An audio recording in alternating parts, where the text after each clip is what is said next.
আর কোনোদিন আমরা যদি চাই এই লাশের চেহারা দেখতে, কোনোদিন কেউ পারবে না।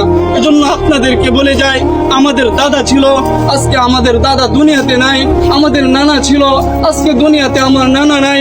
অনেকের বাবা দুনিয়ার জমিনে ছিল, আজকে আমাদের বাবা অনেকের হারায় গেছে। এজন্য আপনাদেরকে আমি এই জানাজা থেকে একটা মেসেজ দিয়ে যেতে চাই।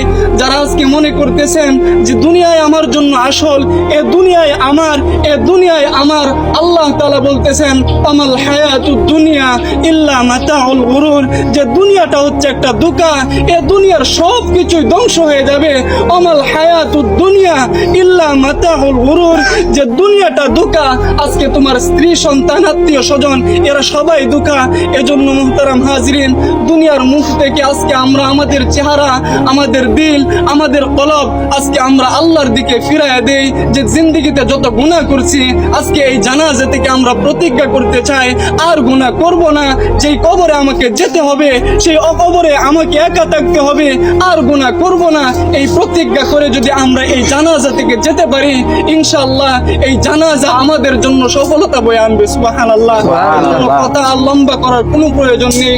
অনেকেই আত্মীয় স্বজন আছে, তারা কথা বলবেন। এই জানাজাই হচ্ছে আমাদের জন্য সবচাইতে বড় সবক, কথা ঠিক না? আল্লাহ তাআলা আমাদেরকে যে কথাগুলো বলছি সকলকে বোঝার তৌফিক দান করুক। সকল বলে আমিন। আসসালামু আলাইকুম।